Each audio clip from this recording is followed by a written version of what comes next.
Kalau memang abang Yahudi. Oke. Sunat Kejadian ini, 17. sunat Bang ini, Billy. ya, sunat yang pertama kali dilakukan itu Abraham ketika dia umur 90 tahun, 99 tahun atau 90 tahun. 80. Nah, ya 80 ya, oke. Terus 80 tuh. anak yang pertama kali disunat adalah siapa? Bukan Ishak, tapi Ismail. Ismail. Nah, Ismail di Ishak. Ya, disunat. Kenapa? Ismail memegang perjanjian sunat. Nah, Ishak, jadi bedanya ini, kalau Ishak itu spesifik, harus 8 hari.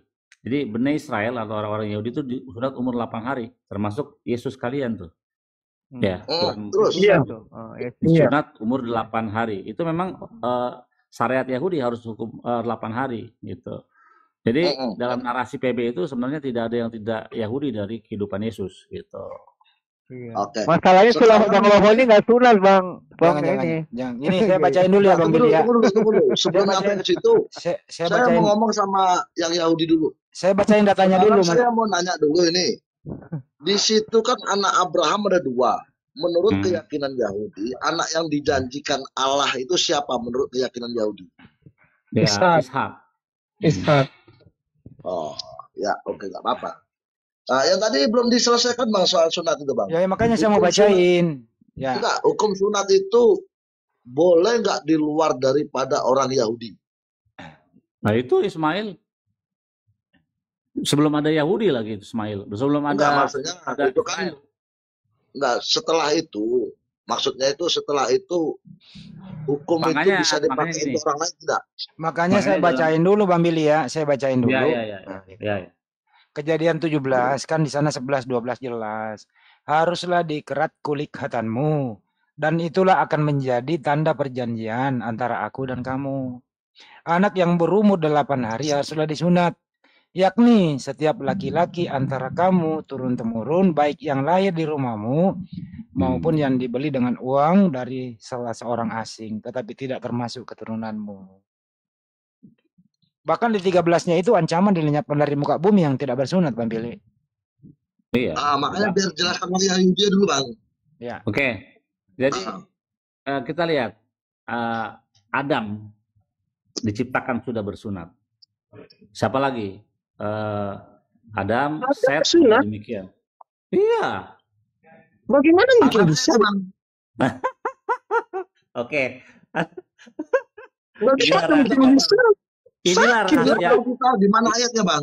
Oke, inilah rahasia Torah. Ya, inilah rahasia Torah yang tidak dimiliki oleh orang Kristen. Kenapa? Kami punya Torah Shebealpe atau Torah namanya. Lisan. Torah lisan. Ya, Torah lisan. Jadi ada orang-orang yang terlahir sudah tersunat, misalnya Noah, lahir sudah tersunat, Moshe Rabenu, Musa, lahir sudah tersunat. Jadi orang yang lahir tersunat itu adalah lambang seperti kenabian lah, seperti orang-orang yang spesial dari Tuhan gitu. Jadi Yahudi itu ada 2 Torahnya, Bang. Ada tertulis, ada tidak tertulis. Yang Anda miliki itu yang tertulis. Yang tidak tertulis kan Anda nggak tahu. Oke, lanjut Bang. Mana tahu nanti ada perlu ditanyakan lagi. Jadi bagaimana menurut Abang, Bang Billy, kalau keadaan si bayi ini fimosis, di mana kulit keraknya itu tidak bisa ditarik ke dalam, itu kan dipaksakan disunat? Bagus. Tidak boleh. Benar itu. Jadi ada orang yang kuning, dia sakit kuning kan, anak bayi sakit kuning, dia nggak boleh disunat. Jadi sunat itu harus dia sehat. Nah, dalam beberapa masalah medis itu dikecualikan, boleh tidak disunat gitu. Makanya biasanya kalau orang yang sakit khusus gitu ya, kayak misalnya sakit kuning, tunggu sampai bayinya itu sehat baru disunat. Jadi tidak harus 8 hari plek gitu. Nah, itulah yang dibilang sama si Paulus terhadap mereka yang ngolok-ngolok orang yang bersunat, yang tidak bersunat.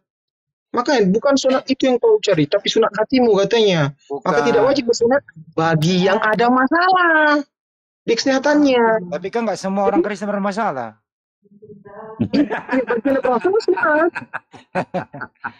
Tertulis di Galatia, tertulis di Galatia 5 nomor 2, sesungguhnya aku Paulus berkata kepadamu, jika kamu menyunatkan dirimu, Kristus tidak berguna bagimu. Itu Paulus yang nulis. Artinya apa? Kristen yang bersunat, Yesus tidak berguna bagi Anda. Coba buka Bang, Galatia 5 nomor 2. Sunat ya Bang, tidak berguna. Iya, Paulus yang ngomong, kalau kau bersunat, Yesus tidak berguna bagimu. Baca aja. Bukan sunatnya Bang. Galatia berapa? Galatia berapa? 52 kalau nggak salah ya. Galatia 52 coba.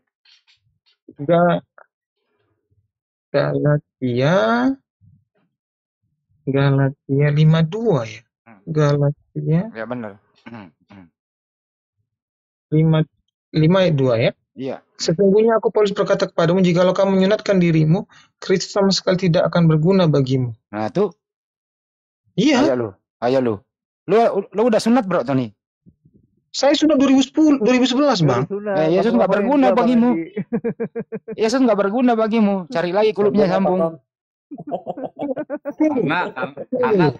karena Tony menghormati hukum Taurat daripada hukum Paulus. Iya udah, lu jadi udah semua aja.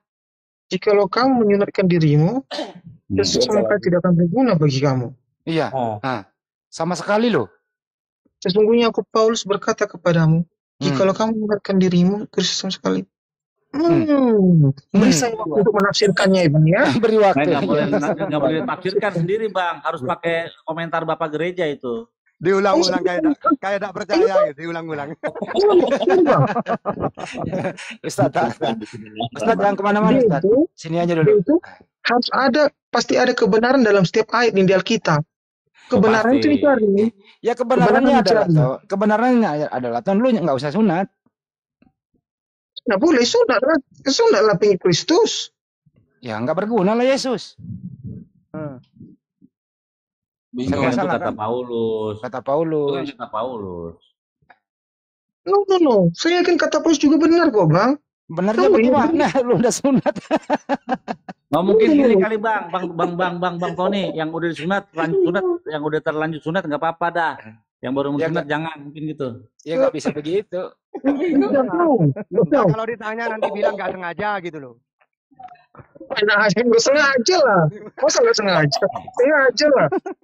Emang sengaja. Saya memang sunat. Memang mau jadi sunat. Tapi emang asli jadi sunat. Tapi lu baca lagi deh. Sekali lagi. Coba. Sesungguhnya aku Paulus berkata kepadamu, ini berkata kepada kita ya, kalian semua yang itu, jikalau kamu menyunatkan dirimu, bahasa kalau terjemahan aslinya nggak ada ya dalam bahasa Ibrani Bang. Oh ada bahasa Yunani. Ada ya? Ada. Bener itu. Yunaninya juga begitu sama, enggak ada. Sama. Disabdikan sama. Jangan percaya Bang Tony jangan percaya. Bang Tony harus menemukan dulu, jangan percaya kata Hendy.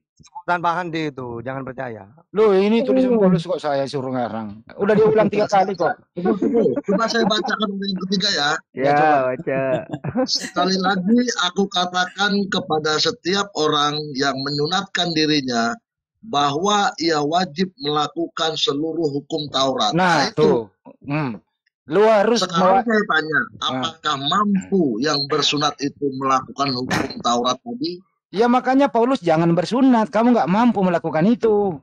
Tony udah. Ya saya tanya yang melakukan, loh. Gimana sih?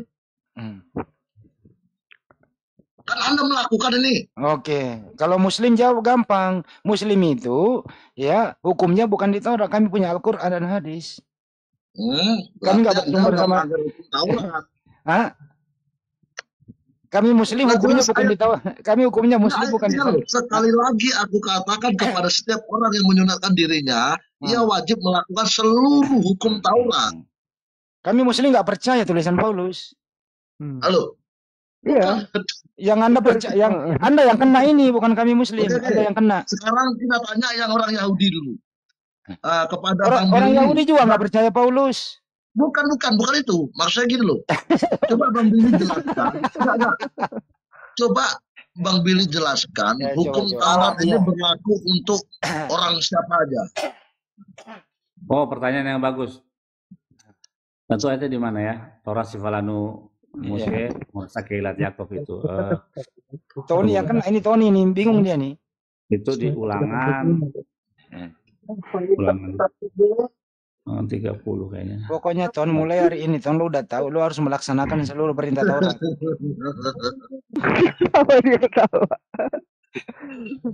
Slow. Iya, santai Bang. Itu Ya. loh.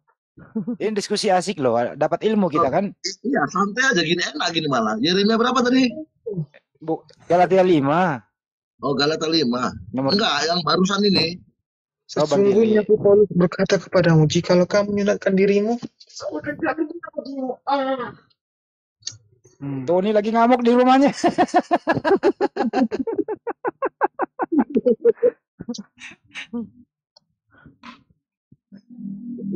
Gimana Bang Billy? Belum lagi nomor 3-nya, coba baca Bang Tony. Enggak, pertanyaan saya tadi kepada Bang Billy. Bang Tony. Bang Tony dulu jawab. Baca nomor 3-nya Bang Tony. sekali lagi aku katakan kepada setiap orang yang menyunatkan dirinya bahwa ia wajib melakukan seluruh hukum Taurat. Nah, wajib lu. Iya, memang wajib. Lu sahabat lu. Iya. Enggak, ya. Ini kan kena samamu sendiri. Hukum Taurat itu kan 10 perintah, 10 saduran resumnya itu kan 10 perintah Allah hukum Taurat itu. Hukum Taurat itu Anda bersunat. Bisakah Anda melakukan hukum Taurat itu? Itu kan perintah Paulus. Emang kami Muslim percaya Paulus? Ya sudah. Ya kan ini Kristen. Ya sudah, biar Bang Billy aja jelaskan. Iya. Daripada kita berdebat. Iya, kami nggak percaya itu. Kami nggak manut di situ gitu loh. Ya udah, Bang Billy aja belum jelaskan dulu. Ya. Pertama kita ke Ulangan 33. Nah, ini dasar ayat kepemilikan daripada Taurat itu.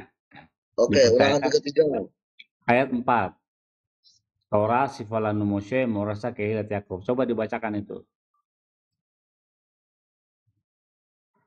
Ulangan 33 ayat 4. 33 Ulangan 33 4 ya.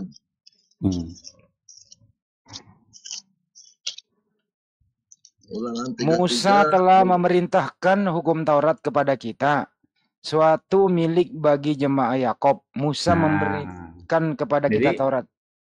Milik siapa itu Taurat? Jemaat Yakub. Siapa itu? Yakub Israel. Jadi Taurat itu dipercayakan kepada orang Israel. Yang paling memahami Taurat tentu bukan bangsa-bangsa atau goyim, tapi orang Israel sendiri. Betul. Mulai dari Kejadian sampai kita di Frehayamim sampai kita 2 Tawarik itu yang paham orang Yahudi. Yeremia 31:31 juga Bang Billy. Iya, makanya kenapa Tuhan bilang ya keselamatan datang dari Yerusalem. Nah, ya kan? Ya, kalau itu setuju saya. Ya Pak, keselamatan datang dari bangsa Israel. Dan dalam kitab Yesaya dikatakan Torah Kitmission Torah dari Sion Torah itu datang dan pengajaran dari Yerusalem. Jadi kalau mau belajar Torah yang benar, jangan benar dong. Gitu. Yang hukum sunat tadi Bang Billy? Oh, harus dua sunat ya. Enggak, kita ngomong Bang Billy dulu. Iya. Jadi ada 2 sunat di dalam pemahaman Torah, yaitu sunat jasmani dan sunat beneran, sunat daging dan juga sunat hati. Itu harus dua-dua. Sunat hati di Ulangan 30 nomor 6 Bang Billy. Iya, betul. Nah, kenapa sunat daging itu perlu? Nah, itu sebagai announcement, pemberitahuan kepada sesama manusia, makanya diselamatin kan, ada sunat itu ada pestanya. Supaya orang-orang tahu kalau dia dalam statusnya bersunat melakukan perintah Tuhan. Nah, kalau sunat hati tidak ada yang tahu. Yang tahu hanya kalian dengan Tuhan. Nah, jadi harus dua-dua itu. Bagaimana kita bisa menyunat hati kita, yaitu menurut perintah Tuhan, kalau yang fisik kita tidak mau lakukan. Dua-dua itu harus seimbang dilakukan. Gitu. Artinya hati harus bersih ya. Nah, tadi bilang kalau misalnya orang yang sudah daging itu gimana tadi Bang? Kenapa sih? Yang tadi sunat daging itu tadi kenapa Bang? Kalau orang yang sudah daging itu harus dipestakan. Kalau memperintahkan perjanjian tadi. Orang sunat daging itu kan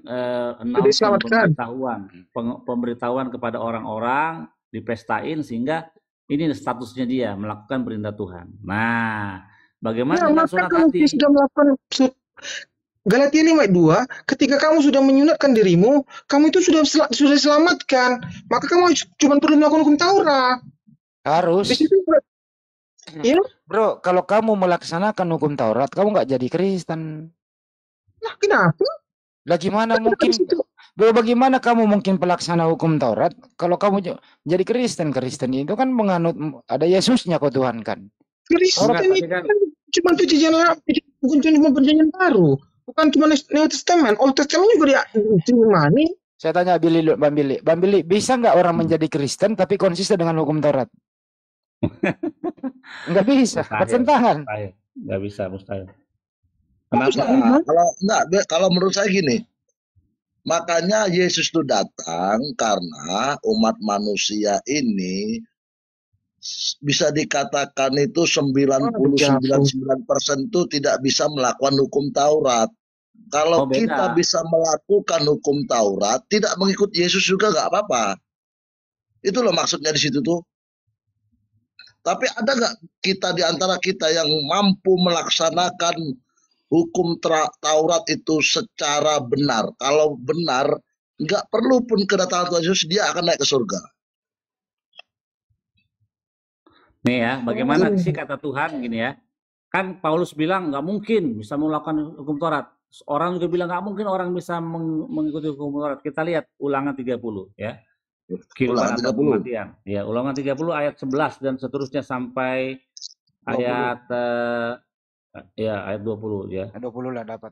Nih, sebab beginilah perintah ini yang kusampaikan padamu pada hari ini. Baca coba. Sebab perintah ini yang kusampaikan kepadamu pada hari ini tidaklah terlalu sukar bagimu dan tidak pula terlalu jauh. Tidak di langit tempatnya, sehingga engkau berkata, siapakah yang akan naik ke langit untuk mengambilnya bagi kita dan mendengarkannya kepada kita supaya kita melakukannya.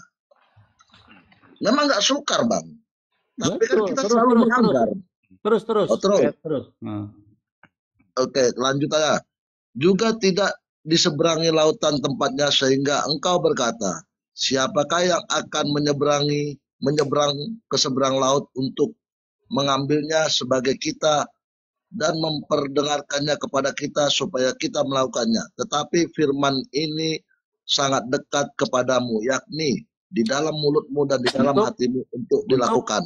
Untuk dilakukan. Jadi Tuhan bilang standar Torah ini bisa dilakukan oleh manusia. Bisa. Iya, makanya setuju. Cuman kan kadang kita ini lalai sifat manusia. Nah, itulah ketika kita lalai kembali kepada Tuhan, bertobat. Nah, jadi kita itu sebenarnya kayak orang Yahudi ya. Dosa harian itu dihapus dengan kita sembahyang. 3 kali sehari itu menghapus dosa kita, karena di dalam tefilah kita, dalam doa kita memohonkan pengampunan dosa.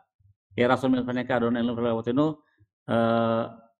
sebanyak betoroteka. Jadi minta ampunin dosa-dosa kita yang kita lakukan. Itu kita minta ampun sehari 3 kali. Itu ada doanya. Nah, dosa mingguan kita dapatkan pengampunannya dari menguduskan Sabat. Dosa bulanan kita dapat pengampunannya dari melaksanakan bulan baru. Nah, dosa tahunan itu didamaikan dengan hari raya pendamaian atau Yom Kippur. Itu sistem cara orang Yahudi.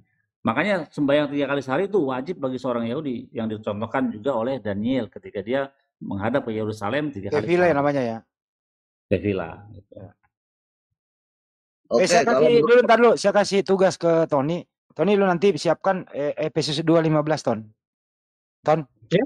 Efesus 2 nomor 15. Siapkan.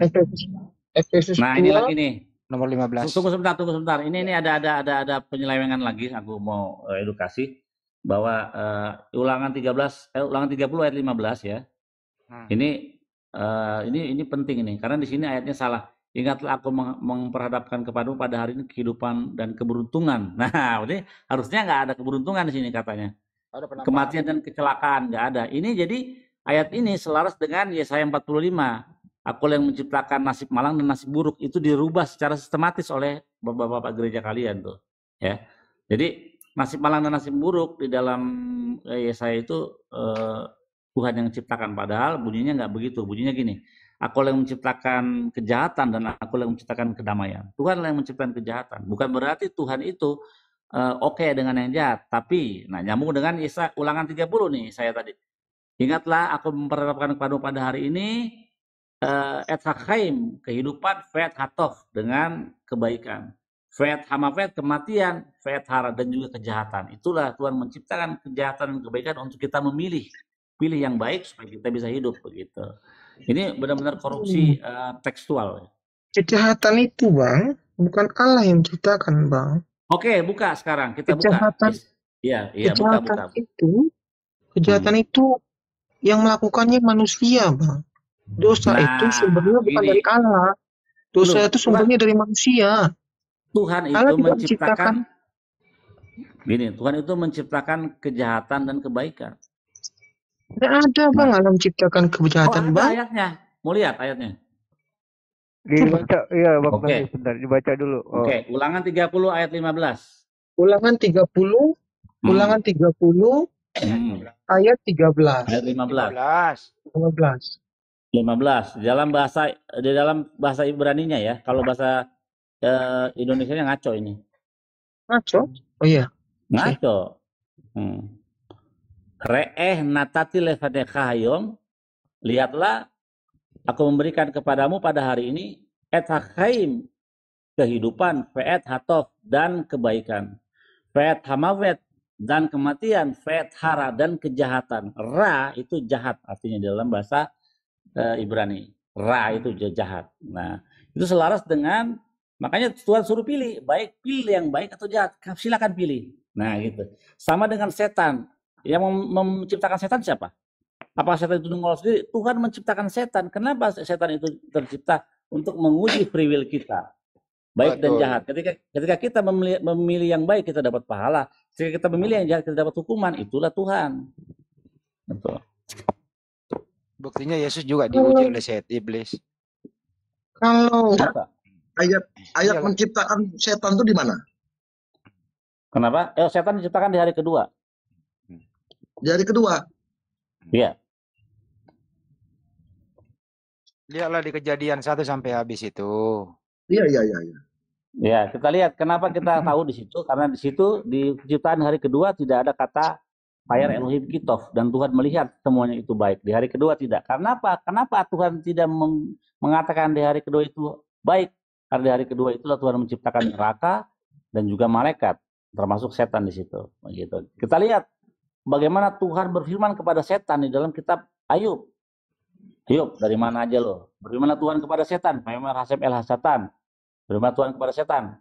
Ayub, dari mana aja lo? Habis ngilingin bumi. Lu lihat nggak sama gua Ayub? Oh iya. Bagaimana menurut lu? Iya jelas aja lu pagerin. Coba pagernya lu buka. Coba. Wah, ya kan? Oke, Tuhan bilang oke, lu bisa apain aja Ayub, tapi lu nggak bisa nyambut nyawanya. Satu lagi, Bang Billy harus diluruskan Bang Billy itu loh, yang sering disalah artikan, mohon maaf ya, berdua nih Pak Abang si Haloho sama Bang Tony nih, gitu loh, Perua Elohim, kok ada roh gitu, coba Bang Billy jelasin dong. Ya. Boleh itu, tapi aku mau lagi itu saya penciptakan hal yang nasib malang nasib buruk ya. Nasib. Oh ya. Kita baru situ nasib. Mujur. Malang. Oke. Yesaya berapa? 45 ayat 7.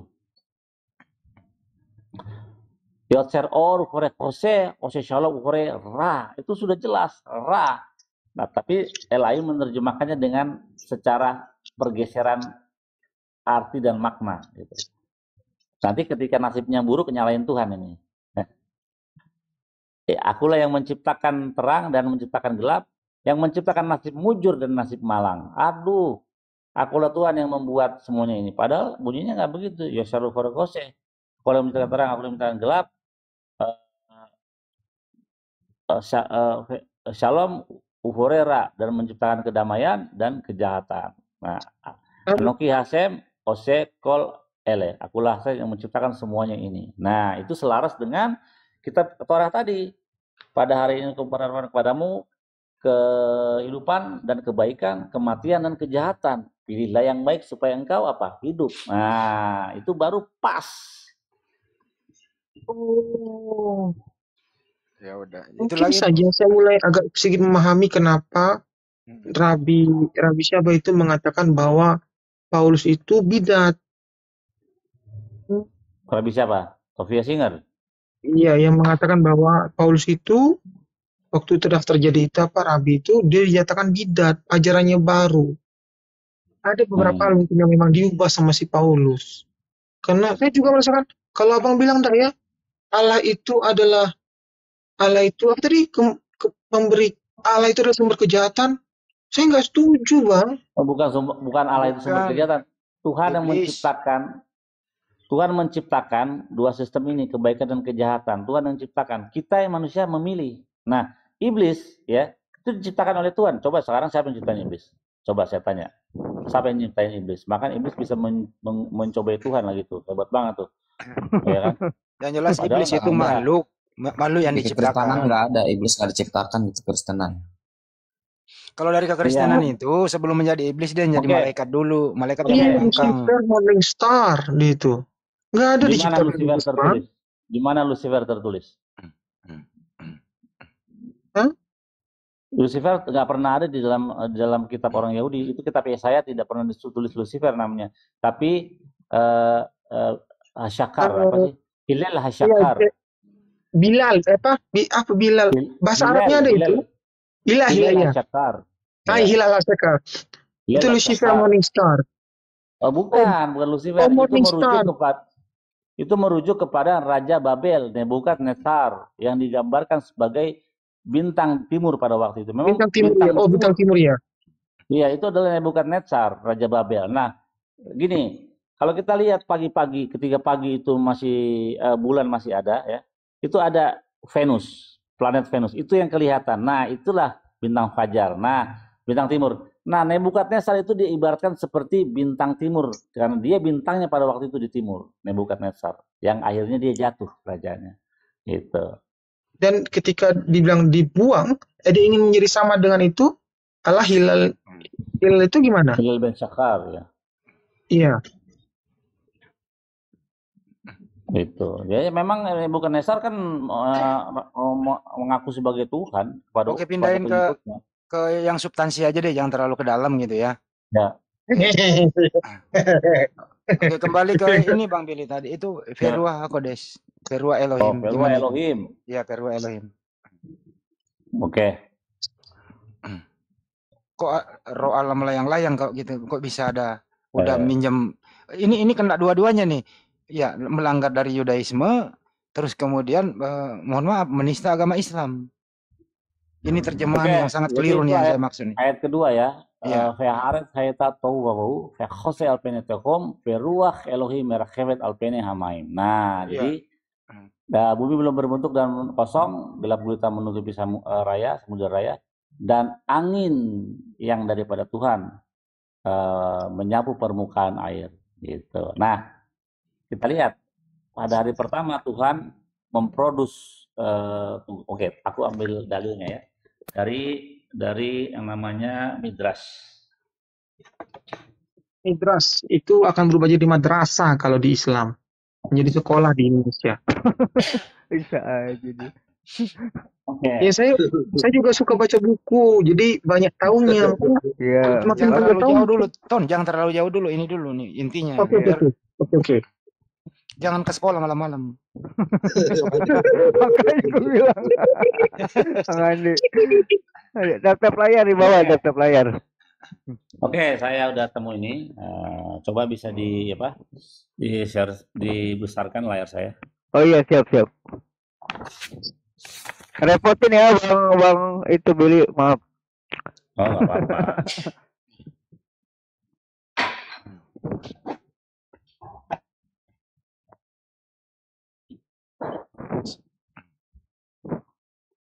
Oke. First day, hari pertama ya. Baca nggak nih? Baca. On the first day of creation, God produced 10 things. Ya, jadi Tuhan menciptakan, membuat 10 hal. Apakah itu?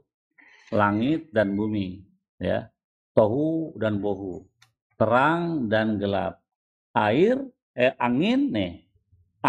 dan air. Makanya di ayat kedua tadi sudah ada angin dan air. Nah, nanti air ini akan dipisahkan. Jadi tohu dan bohu itu adalah semuanya masih bercampur aduk, masih bersatu. Terang bercampur dengan gelap. Jadi kurang lebih kalau terang bercampur dengan gelap kayak remang-remang gitulah. Ya, semuanya itu masih bercampur, belum dipisahkan. Makanya Tuhan memisahkan di hari-hari 1, 2, dan 3 dan sampai hari ke-6 itu dipisahkan. Itu. Nah, jadi kenapa sudah ada air di situ? Nah, karena ya udah ada tuh. dan angin. Nah, jadi ayat itu kita lihat sekarang teks Ibraninya ya. Nah, kita lihat teks Ibraninya apakah benar demikian. Beresit 1. Beresit 1. Hares ayat tohu. Bapak. Genesis Alfane. Genesis 1:1. Tehom. Oke, ini dia. And the earth being unformed, mana tuh? Dua. Ini Dua. And the world being unformed and void, with darkness over the face of the deep, and the wind from God sweeping over the water. Nah, jadi ruah Elohim itu adalah angin yang daripada Elohim.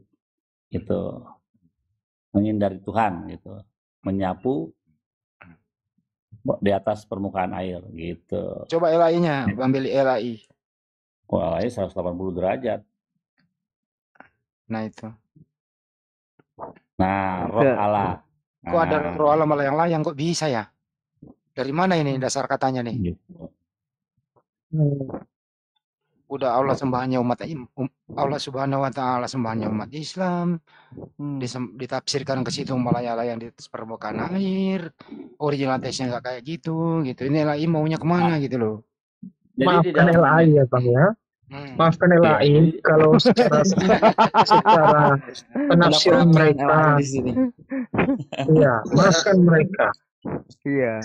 Karena Bang Sihoho minta maaf juga dong, Bang Sihoho.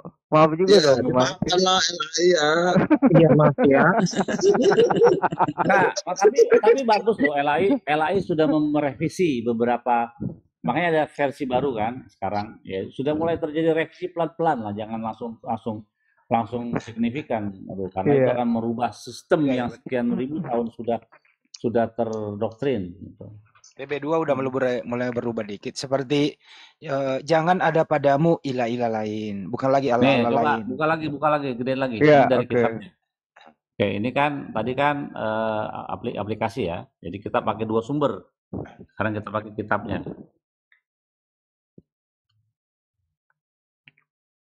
Apa Broton, maafkan LAI ya. Iya, maaf ya Bang Handia. Iya Bang. AI menafsirkannya dengan sekedar. Ini baru dengar kok aku ada orang Kristen gini. Minta maaf Bang Andi.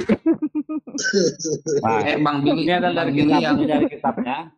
Koren Tanah. Nah, kita lihat nih ayat kedua. Oh, kecil banget nih. Oke.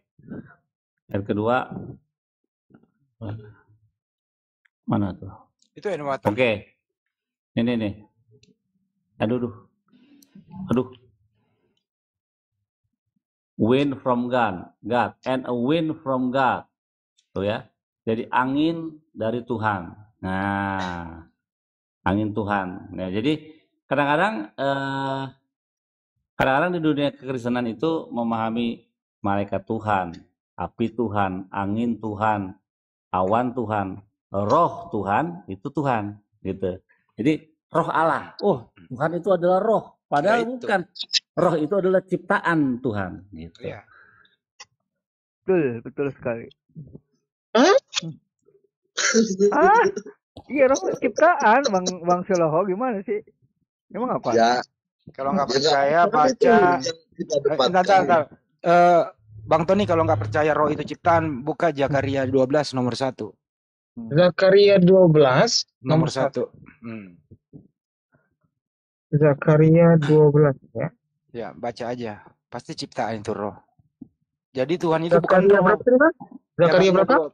12 1. Ayat 1. Ucapan ilahi, firman Tuhan tentang Israel. Demikianlah firman Tuhan yang membentangkan langit dan meletakkan dasar bumi dan menciptakan roh dalam diri manusia. Tuh, roh ciptaan. Betul tak? Roh ciptaan. Jadi kalau kau menuhankan roh, ya kau menuhankan ciptaan. Nah, kalau misalnya Tuhan itu roh, yang menciptakan roh Tuhan siapa? Kan gitu. Gini, setiap manusia itu Bang, setiap manusia itu terdiri tiga komposisi manusia itu dalam itu. perjanjian baru ya, tubuh, jiwa dan roh. Tubuh itu body, jiwa itu soul, jiwa itu soul, roh itu spirit. Setiap orang itu punya roh Allah. Tapi tak semuanya bisa mendengar perkataan roh Allah itu. Bro Tony. Makanya ya. Yang jelas roh itu datanya ada. Roh di dalam diri kita itu ciptaan, termasuk roh di dalam diri Yesus. Roh itu itulah. Dulu saya juga berpikir ketika seorang meninggal, rohnya itu mengeluarkan badannya. Padahal bukan, itu jiwa, itu soul. Jiwa itu berbeda dengan roh, Bang. Jiwa itu berbeda dengan roh. Jiwa itu soul, roh itu spirit. Jadi roh Allah itu roh ini bukan malaikat dia. Enggak, roh. Kita bicara roh ini ciptaan, udah. Iya, dia itu akan kembali sama Allah, Bang. Iya, benar. Kembali. Bentuk roh yang dibilang di sini itu saya nggak pernah nengok, nggak pernah tahu. Tapi ketika seorang hatinya bersih, hukum Tauratnya dijalankan, dia itu bisa mendengar perkataan Allah melalui roh itu, roh Allah itu. Ya udah, nggak usah diperpanjang. Ya, caranya kita mendengar suara Tuhan itu bukan seperti orang Kristen yang kayak misalnya, oh saya mendengar suara Tuhan tadi malam, Tuhan menjamah saya, Tuhan datang, bukan gitu. Cara orang Yahudi mendengar suara Tuhan ialah dengan membaca firman-Nya. Di situ Tuhan berfirman kepada kami. Gitu. Betul. Iya, kalau saya setuju, Bang. Ya kita ini yang sekarang memang kita mendengarkan firman Tuhan itu ya dengan membaca ayat suci. Yang dimaksud Abang tadi itu mendengarkan itu kan di zaman kenabian tuh, Bang. Gitu loh. Kalau di Kristus itu di zaman kenabian, bukan di zaman saat Yesus telah bangkit. Kalau sekarang kita mendengarkan firman Tuhan ya dengan membaca ayat suci, sama kita. Nggak ada yang salah di situ. Tapi kan ada orang-orang yang bilang, saya semalam Tuhan berbicara kepada saya. Itu perlu kita uji tuh, Bang. Banyak, Bang, anak buahnya Manubulu itu, buset dah. Iya, saya nggak setuju itu. Saya nggak setuju itu. Kalau ada kedua Kristen, sebentar, Bang Tony ini sama Pak Sialo ini ya Kristen berpikirin maju, ya kayak gitu ya. Janganlah terlalu halu gitu ya, Bang ya. Enggak, kalau saya udah santai. Kita belajar. Baik. Kalau seseorang mendengarkan itu sama saya. Nah, ini kalau lu gak ada di sini, waduh ngamuk dia nih. Hah? Kalau lu gak ada di sini, lu gak Tambunan, ngamuk dia nih kalau begini jadinya. Iya betul. Apa dia ngamuk? Ya dia itu Al-Hero. Coba aku undang lah, Bang Andi. Aku mau undang nggak? Luga itu, Bang, Luga itu udah bolak-balik ke surga. Luga, dengerin. Luga itu udah bolak-balik ke surga, bolak-balik ke neraka. Gila dia itu. Enggak peduli. Itu masalah itu. Dia itu bukan kerasukan hantu atau iblis, bukan. Dia itu eksorsis pun, pengusiran roh pun enggak ada roh jahat di situ. Itu masalah otaknya. Jadi kalau orang sering baca neurologi, saya juga suka neurologi. Dia itu bukan rasukan hantu, Bang ya. Memang syaratnya kena. Ya itu tadi saya bilang. Bang Luga itu, ini seperti ya. I love you. Iya aja kalau Bang Luga itu ngomong suka. Iya aja. Karena neurologi kena. Makanya kan kita nggak bisa menjudge dia itu hantu apa Tuhan. Perlu kita undang Luganya ya, Bang Andi. Oke, cukup kita lanjut. Yang poin-poinnya aja gitu loh, biar kita ada edukasi gitu ya. Oke.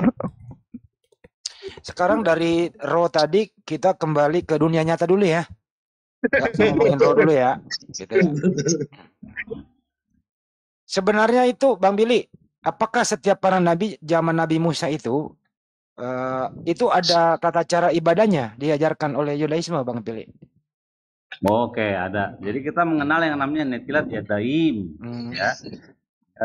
Wudu, kalau dalam Islam itu wudu. Jadi ketika orang-orang pada waktu zaman Bait Suci masih berdiri, imam besar Kohen Hagadol itu yang bertugas di Bait Suci, sebelum dia masuk ke dalam Ohel Moed, ya, atau kemah pertemuan, atau ke Misbeah atau ke Mesbah, itu harus mencuci tangan dan kakinya supaya nggak mati. Jadi di dalam kemah suci atau bait suci ada prosedur yang kalau di skip salah prosedurnya mati hukumannya.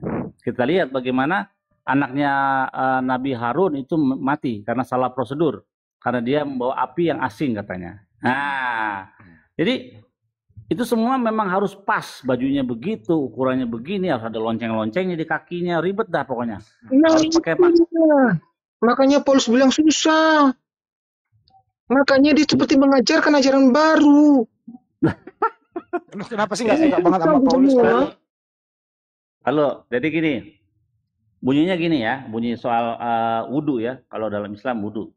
Kalau saya bilang netilat jadi ntar pada nggak paham nih. Jadi ayat soal netilat yadaim itu terdapat di dalam, jadi orang Yahudi setiap sembahyang harus ngambil wudhu dulu. Jadi bersuci ya, bersuci. Ya. Firman Hasim al-Muslimor daber bernisa kamal alaihi wasallam. Tunggu aku bacain dulu. Supaya tidak mati ya. Ini ayatnya mana? Ya intinya bersuci. Jangan, kita harus ada dalil ayatnya. Tangan dan kaki. Tunggu. Aku pernah baca Cuci, juga itu. tangan, kaki, mati, gitu aja.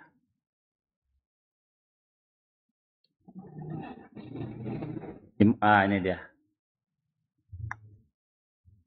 Keluaran 30. Nah, Fadaber ada muslimor, visita kio nekoset, sekarang nekoset larasa penata atau ben uhel muet atau ben misbiak nanti sama main prakatu.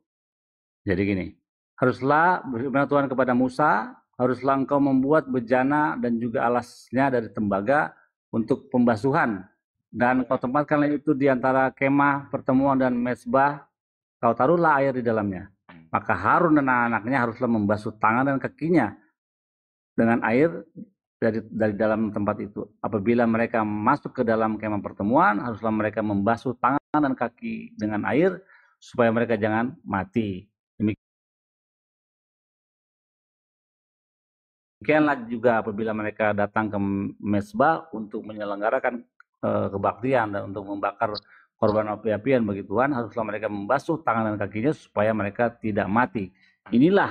Itulah yang harus menjadi ketetapan bagi mereka, bagi Imam Harun untuk selama-lamanya, bagi dia dan bagi keturunannya turun temurun. Nah, jadi miswah atau syariat ini 613 orang Yahudi punya mispotnya 613 perintah yang harus dilakukan. Tapi ada perintah-perintah yang tidak bisa dilakukan oleh orang biasa. Ini harus dilakukan oleh imam, yaitu anak-anak turunan Harun yang melakukan hal ini.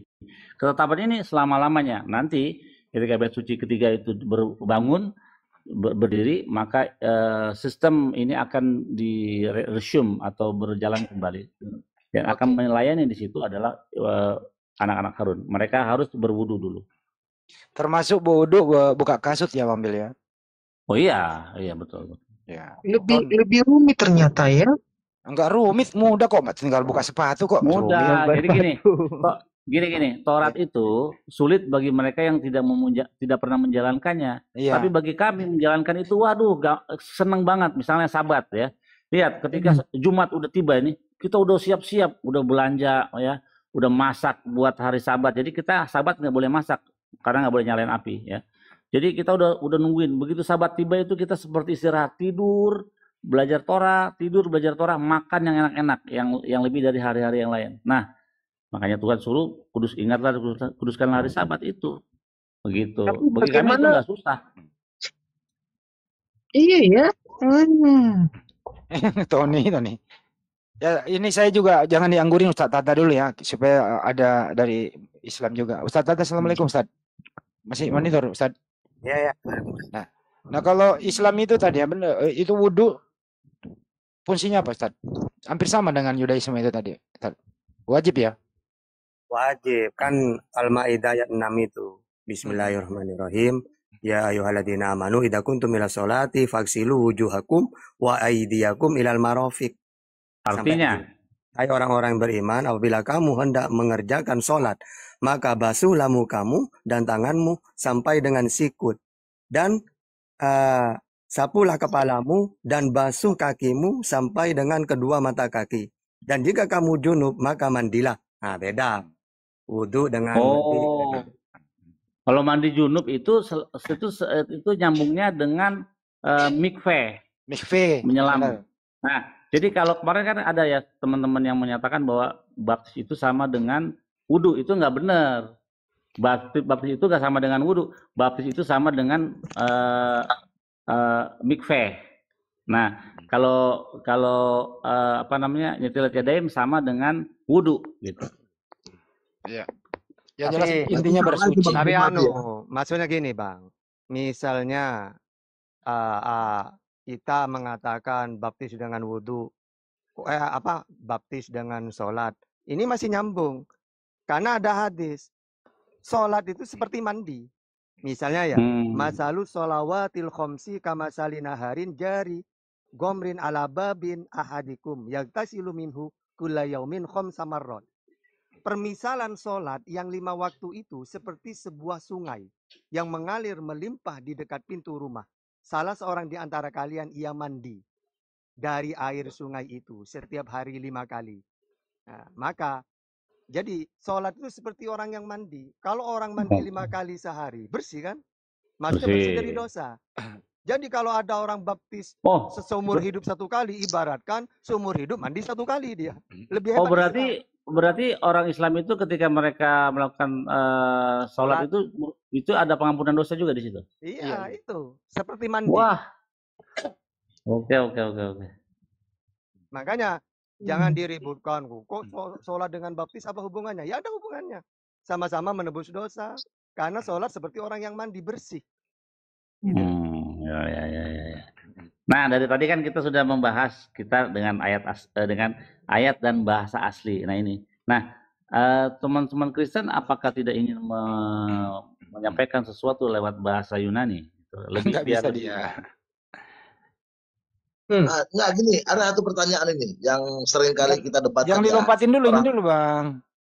Nah sekarang ini dulu Bang, jangan dilompatin dulu. Saya yang pandu ini. Ini sering kita debatkan ini antara Islam dan Kristen. Karena Islam mengklaim punya dia. Jangan dulu ke situ Bang, izin Bang. Ini teman Kristen juga harus paham. Ya, dikit lagi beginilah. Iya, teman Kristen juga harus paham. Bagaimanakah prosedurnya Anda itu sebelum masuk ke gereja? Kenapa nggak seperti orang dulu buka sepatu, mandi dulu apa seterusnya begitu? Apakah ada ini aturannya atau bagaimana? Seperti Yudaisme dengan Islam. Oke. Ya. Kalau kami orang Kristen itu kan yang penting bagi kami hati kami yang bersih. Berarti misalnya habis emprut begitu bisa langsung sembahyang, bisa langsung berdoa gitu. Aku masih kecil Bang Billy. Jangan lari ke sana. Kalau ke situ larinya kan gini, ibaratnya gini loh. Sedangkan kita aja mau ke ladang, ini bahasa ladang lah ya. Kita mau ke ladang aja mandi dulu, apalagi kita mau ke gereja gitu. Cuma kan perbedaan kita itu, kalau Anda masuk ke rumah Tuhan Anda kan wajib berwudu. Kalau kami ya jangan dikatakan kami ke gereja nggak mandi ya, itu salah Anda, gitu loh. Kita fair aja. Yang penting yang sudah saya katakan, saya ke gereja itu intinya membersihkan diri dulu untuk menerima firman Tuhan tadi. Oke, ini baik. Dibawa kok pada soal emprut pada ketawa. Itu bagian dari manusia. Itu bagian dari manusia, manusiawi itu. Iya betul bagian manusia. Nah, makanya itu kan perlu kita gali emprut. Kenapa? Apakah habis emprut? Tapi bahasanya yang lucu itu loh. Habis emprut langsung menyebut nama Tuhan kan nggak mungkin dong. Ya, Nggak boleh Bang. Nggak boleh. Sekarang gini, saya tanya Ustadzku dulu ya. Ustadz Tata, apa sih itu mandi wajib kalau habis suami istri, Ustadz? Bukan pada ketawa semuanya emang. Kayaknya kurang emprut yang di bawah nih. Itu dalam Islam itu ada hadas besar, hadas kecil. Kalau hanya mau sholat, ya maka dia harus suci dengan wudhu. Nah kalau orang berhubungan, kata Bang Billy, emprut itu kan hadas besar, maka bukan mandi. Ini yang ngomong emprut kalau Ustaz Tata yang ngomong lebih keren lagi. Jadi itu bedanya. Ya. Oh gitu. Ya. Sekarang kedua nih, udah itu ya. Perintah. Tahan dulu.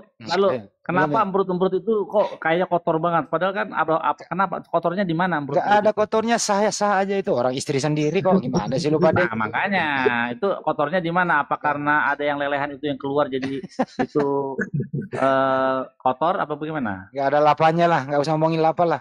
Nggak usah dibahas lah. Yang kedua ini masih dalam keadaan ibadah ya. Kalau kita Muslim, Ustaz Tata jelaskan ada nggak sih perintah sholat atau perintah ke sholat Jumat, perintah sholat 5 kali sehari. Bang Billy ada nggak sih perintah devila? Dan teman Kristen juga ada nggak sih perintah ke gereja gitu? Itu silakan. Ustaz Tata dulu deh. Baru Bang Billy. Silakan Ustaz. Perintah sholat. Ya kalau sholat kan aqimus sholah kayak gitu tuh ya. Kerjakanlah sholat atau seperti dalil yang tadi. Kerjakanlah sholat. Ya li sholah. Kalau sholat Jumat, ya ayyuhalladzina amanu idza nudiya li sholati min yaumil jumu'ati, Jumat. Nah, itu ada semua. Oke. Karena kalau Islam itu masalah ibadah sekecil apapun ada dalilnya, apalagi ditanya yang lebih besar. Ya tambah banyak itu sampai bingung saya menyebutkan dalil sih. Lanjut. Jadi perintah sholat itu ada perintahnya, ada yang mencontohkan. Nah, maksudnya kata Nabi, sholatlah kamu sebagaimana aku sholat. Betul ya Pak Ustaz? Iya, itu hadis kalau itu. Iya, hadis. Oke, baik. Sebelum ke Bang Billy kayaknya gimana teman Kristen, kita ada perintah loh, umat Islam ada perintahnya jelas, ada yang mencontohkan. Kalian bagaimana? Kalau disuruh sholat Bang, maksudnya sholat dalam arti kata sholat seperti itu cuma satu kali seminggu. Itu cuma di hari Minggu. Maksud saya itu perintahnya ataunya dalilnya ada nggak tuh? Ingat dan kuduskanlah hari Sabat. Nah, itu dalilnya. Sabat Sabtu iya, bukan Minggu. Oke. Ya, kalau ada kata negara Indonesia ini negara Muslim Bang, jadi nggak mungkin kami ke gereja hari Sabtu. Seharusnya sih Sabtu. Saya juga ingin harusnya Sabtu. Tapi off-nya peraturan pemerintah itu menunjukkan hari Sabtu itu masih beraktivitas. Jadi bagaimana mau ke gereja hari Sabtu? Sabtu Minggu libur coy. Untuk yang wira swasta kayaknya enggak Pak. Hari Sabtu, hari Minggu bisa lah tutup tokonya. Hari Jumat aktivitas kerja kok nggak menghalangi kami sholat Jumat. Iya, mungkin karena cuman nggak tahu. Iya, bingung karena nggak boleh sembarangan jawab kan, karena takutnya kita nanti tahu. Kita bebas aja sini, nggak ada sini yang menjustis. Iya betul. Iya bebas. Namanya kan kita belajar ya, kalau salah diluruskan. Betul. Iya. Kalau menurut saya begini, ibadah tempat kami, karena di penciptaan dunia hari pertama sampai hari ke-6 itu kan Tuhan bekerja. Di hari ke-7 lah Tuhan itu istirahat. Itulah disebut kalau kami orang Kristen tuh hari Sabat. Kalau orang Yahudi tadi di hari Sabtu. Kembali. Sabat gimana? Sabat itu Sabtu Bang. Sabtu ya. Ya udah. Kalau kita kan Minggu, makanya di sekarang juga kita mengatakan kan hari Senin tuh hari pertama. Makanya di hari Minggu kita ibadah. Tapi bagi kami Kristen, ibadah itu bukan selalu di hari Minggu. Berarti Abang Silaholi nggak ngerti namanya sandai. Itu tuh gara-gara pengaruh negaranya Bang Silaholo. Iya, saya ikuti aturan negara aja dulu. Kalau kesalahan diluruskan, gitu loh. Justru aturan negara hari pertama hari Minggu loh di kalender, coba cek deh. Iya. Makanya kenapa orang Kristen berhari Minggu, karena dia memperingati kebangkitan Yesus di hari Minggu. Hari pertama. Itu jawabannya. Ya, nanti bisa saya ginikan. Coba ya, kita ini jangan nanti saya bilang menghujat ya. Ibaratnya kayak orang Islam kan itu yang wajib sholat 5 waktu kan gitu. Nanti ini bisa dikatakan cocokmologi ya silakan. Kalau bagi baginda Rasul itu kan 7 kali. Loh enggak, 5. Enggak, yang wajib bagi baginda. Kalau bagi umatnya 5. Enggak, 5. Oh, itu mah itu mah Kristen Ortodoks. Ortodoks itu yang selota. Ortodoks itu yang selota. Ada sholat juga Anda kan, ada sholat tahajud kan, tapi kan enggak wajib. Iya, itu sunnah itu. Ini kita ngomongin wajib. Yang wajib kan 5. Iya. Tambah 2. Sholat sunnah mah banyak. Sholat minta hujan, sholat tahajud, sholat Enggak, itu di luar konteks itu. tobat, Maksudnya gini loh. sholat duha. Makanya tadi Anda mengatakan kami ini di hari Minggu itu memperingati hari kebangkitan. Nah, nanti saya juga bisa mengartikan kayak orang Islam ini sholatnya ibaratnya jam. Ya sekarang gini aja Pak Selalu, nggak usah nyebar, gini aja. Kita kan ini Yudaisme ada perintah, Islam ada perintah. Kalau Kristen tuh ada perintah nggak sih dari siapa begitu beribadah di hari Minggu ke gereja gitu loh maksudnya? Itu pengaruh negara, Bang. Oke. Pengaruh Ya, negaranya itu.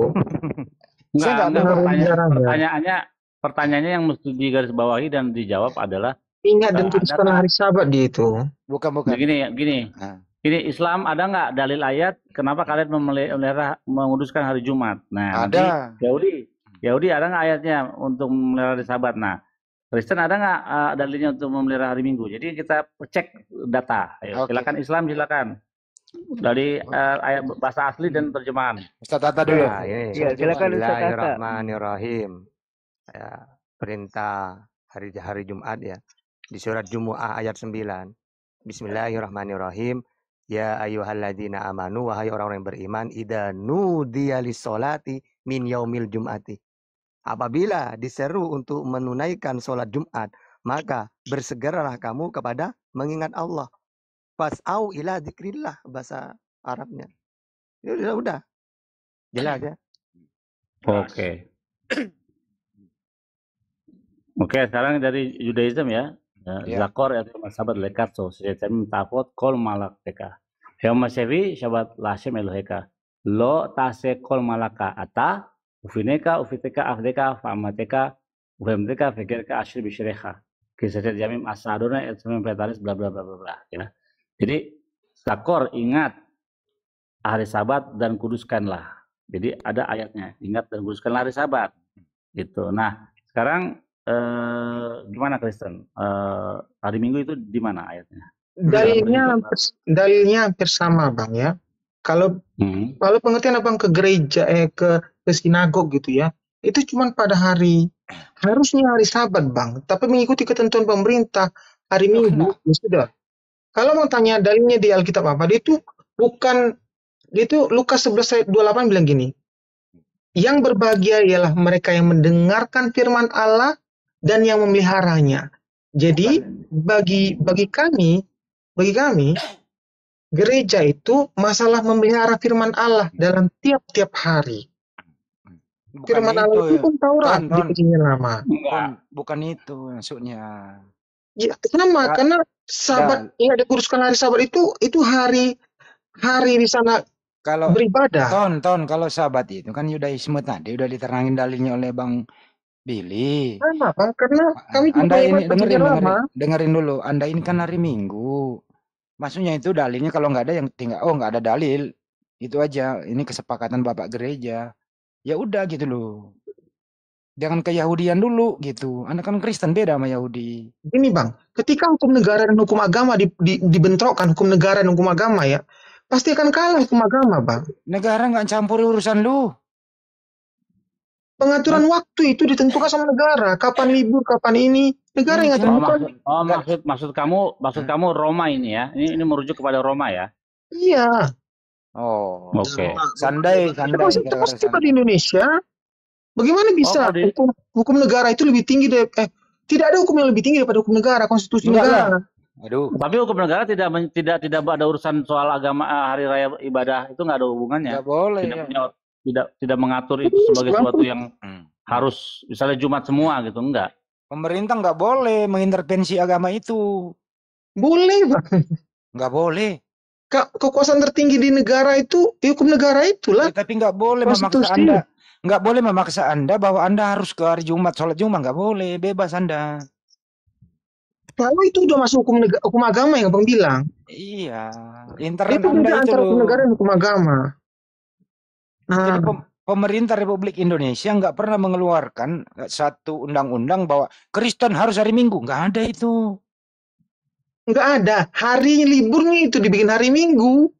Jadi nggak bisa kita itu apa? Nggak apa. Hari Jumat kami kerja kok sambil sholat Jumat bisa. Karena ini negara Muslim, Bang. Di Amerika mayoritas Kristen. Di sana kerja hari Jumat bisa dia Jumatan. Enggak boleh dong agama itu beradaptasi kalau tidak sesuai dengan ajarannya gitu loh. Harus konsisten punya jati diri gitu loh.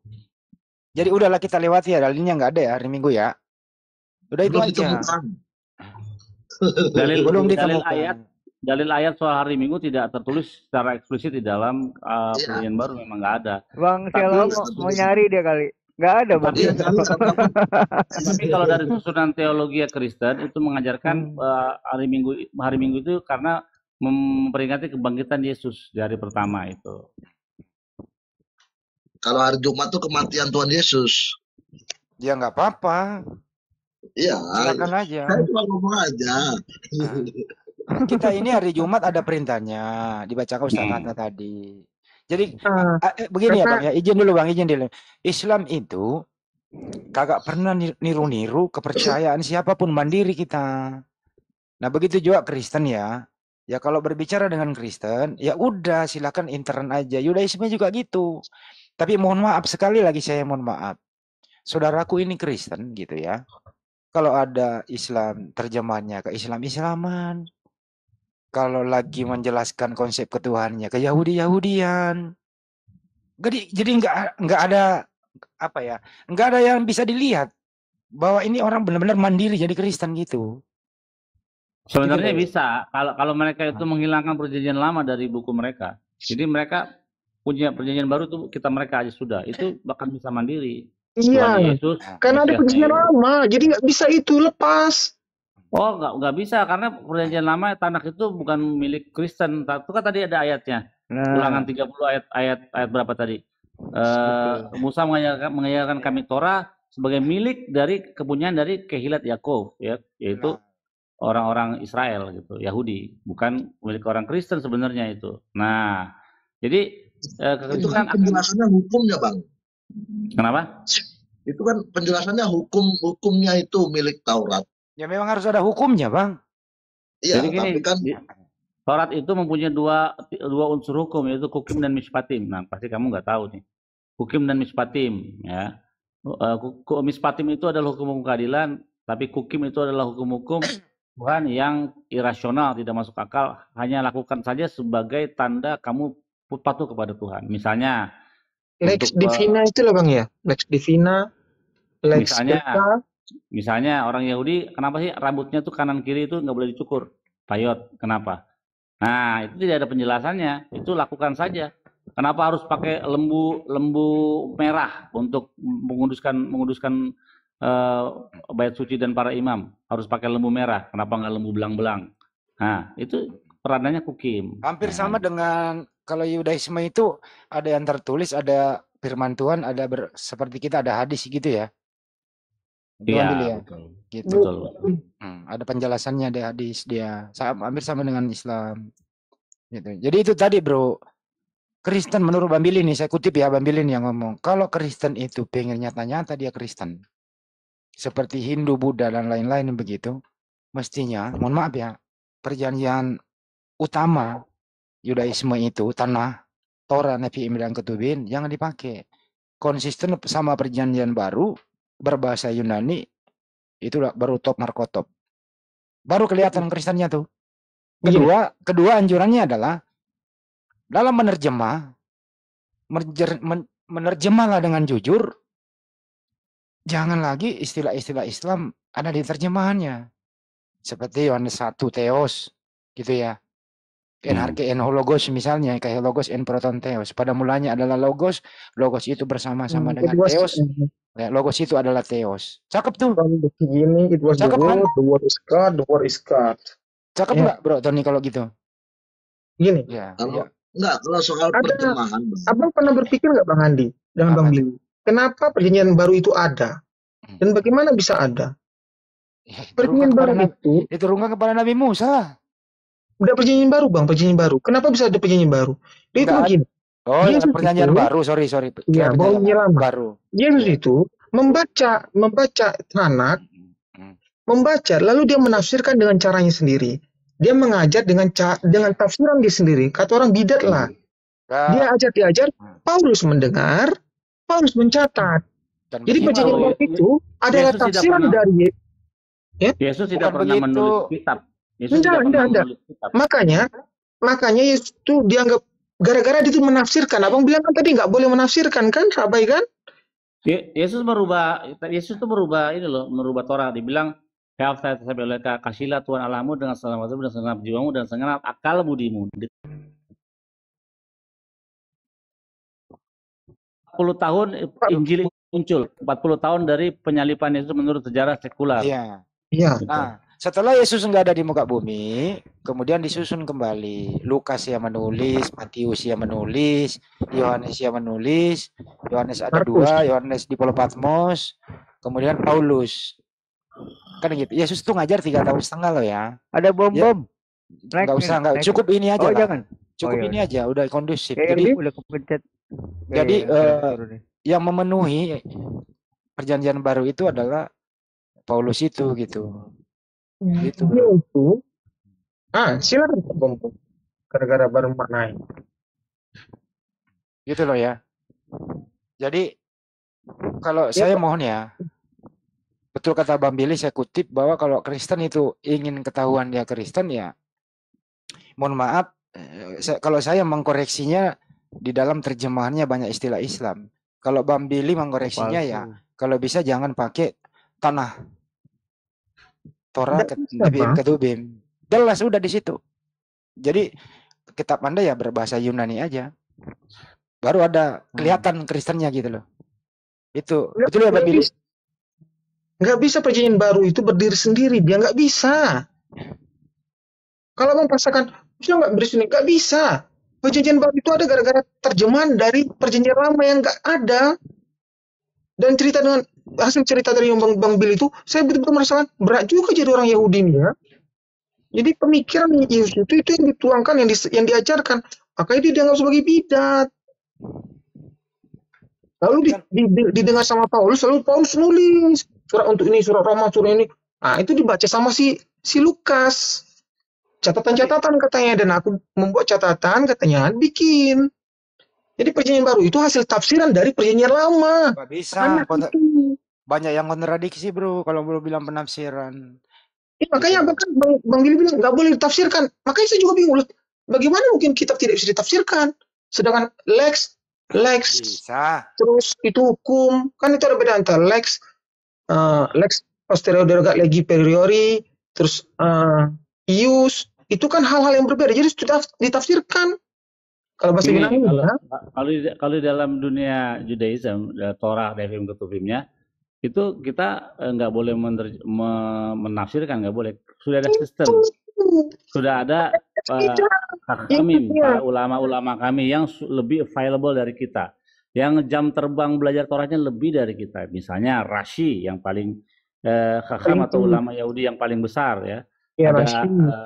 Ada Ibn Ezra, ada Rambam, macam-macam banyak ya. Nah, tafsir-tafsir mereka itu sudah melingkupi apa yang mau kita tahu, ada di situ semua jawaban mereka gitu. Berarti sama dengan di Islam itu Bang Billy. Di Islam juga kalau kitab suci Al-Quran itu tidak boleh. Makanya ada ayat mangkor Al-Quran biru'yatihi fal mutabawwa maq'aduhu finnar.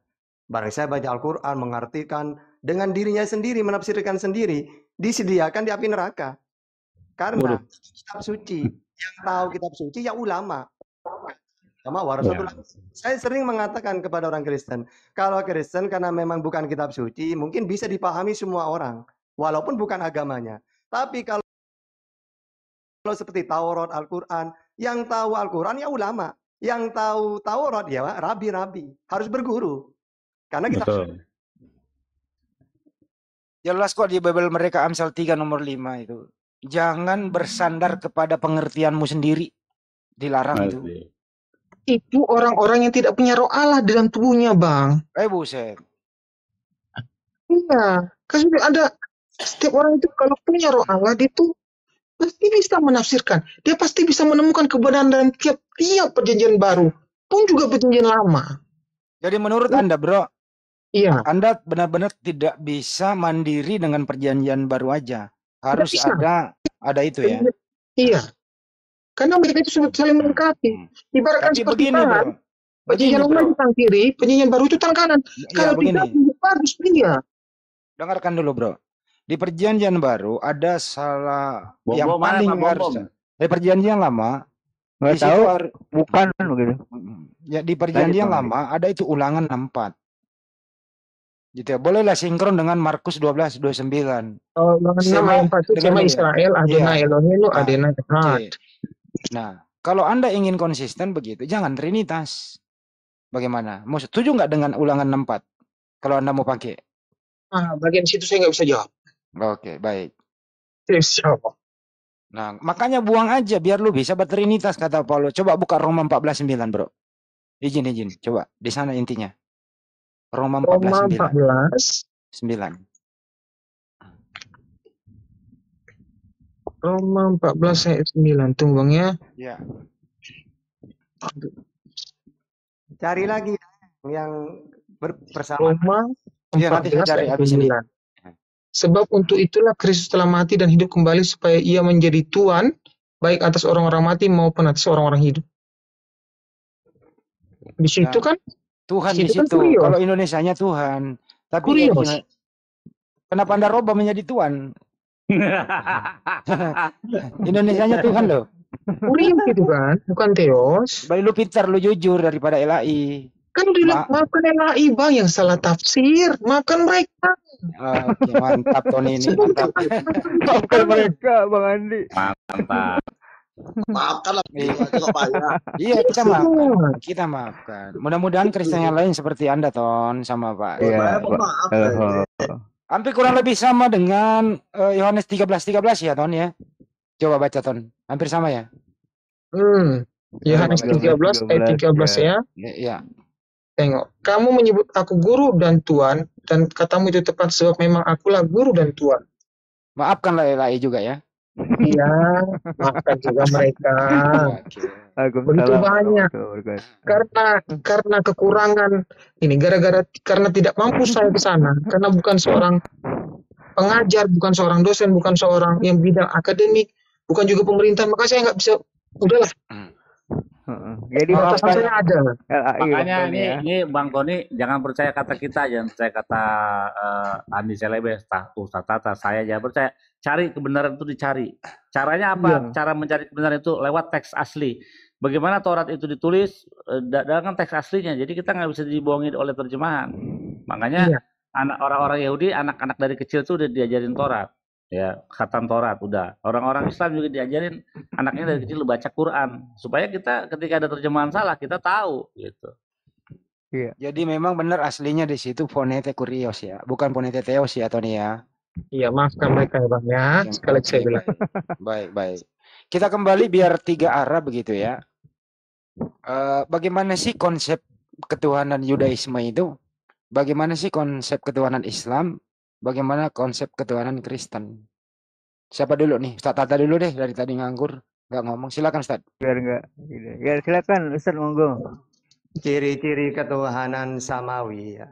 Pertama, Tuhan itu tidak mau ke dunia. Makanya Ar-Rahmanu 'alal arsy istawa dalam Al-Quran. Yang kedua, ciri-cirinya samawi itu Tuhan itu satu. Qul huwallahu ahad.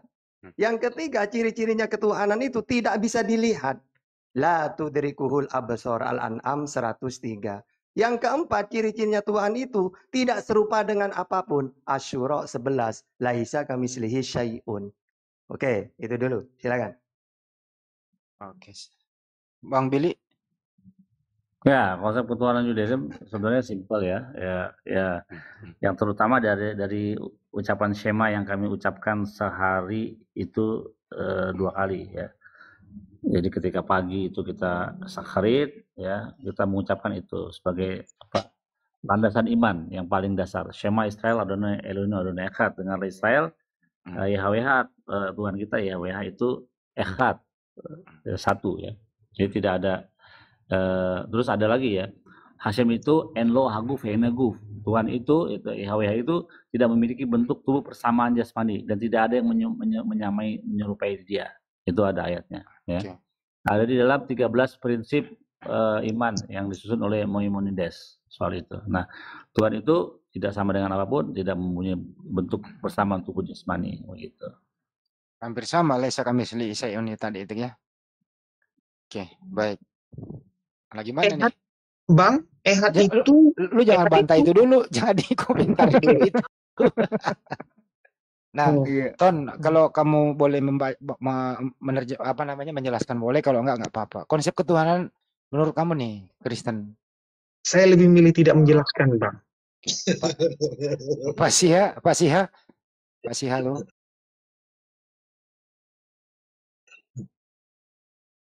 Gimana? Konsep ketuhanan Kristen itu seperti apa, Bang? Konsepnya. Oke. Sebelum menjelaskan ke situ, saya mau nanya Billy dulu. Coba tolong jelaskan dulu di kejadian 1 sampai ayat yang ke 26. Itu sesuai teks nggak itu? Kejadian 1 ayat 26. 26 itu marilah kita menciptakan manusia sesuai dengan gambar kita. Pasti Nasi Adam, ya. Betselmenu Kikmotenu, ya. Jadi marilah kita menciptakan manusia seperti sesuai. Coba kita cek dulu. Kejadian berapa? 126 itu. Tenang aja Pak Siha, kita ini berjalan semua di sini. Iya, makanya aku bertanya dulu kan. Ayomer Elohim nasi Adam Betselmenu Kikmotenu. Jadi berfirmanlah Elohim, marilah kita menciptakan Adam, manusia. Jadi manusia itu Adam ya. Nanti saya jelaskan kenapa Adam itu susunan katanya. Marilah kita menciptakan manusia segambar dan serupa dengan kita. Nah, di sini kalau untuk kata rupa ya, gambaran ya, yang benar itu bukan memakai kata selem atau demut, tapi memakai kata toar. Nah, kita lihat. Nah, jadi terjemahannya salah, Pak. Ya. Ayo, makanya jelaskan. Nah, makanya sekarang udah ada TB2 itu sudah memakai citra Tuhan. Nah, bila kita menciptakan manusia secitra kita. Nah, karena apa? Yang mendekati untuk kata selem di sini ya. Jadi kalau kita baca teks aslinya, marilah kita menciptakan manusia seselem ya. Selem itu ada apa sih? Ya, nah apa itu? Nah, kami memahami kata selem ini ya, sebagai inti daripada esensi daripada manusia. Apa sih? Akal budinya. Manusia itu lebih dari makhluk ciptaan lainnya, binatang dan lainnya adalah akalnya. Gitu. Ketika membedakan mana yang baik, mana yang jahat. Binatang tidak bisa, gitu. Itu arti dari pemahaman di sini. Nah, sama seperti Tuhan bisa mencipta, kita pun bisa mencipta. Tuhan menciptakan dari El Henilo, dari yang tidak ada menjadi ada. Manusia juga bisa menciptakan sama seperti Tuhan, tapi dari bahan yang sudah ada. Itu pemahaman arti dari kata selem dan demut di situ. Izin sebentar itu Bang Billy, Bang Handi, Bang Wan, karena besok saya harus kerja. Mungkin besok lagi kita diskusi ya. Ya. Saya Tony Siagian, sarjana hukum internasional. Serius sarjana hukum bener? Iya, dia sarjana hukum Bang itu.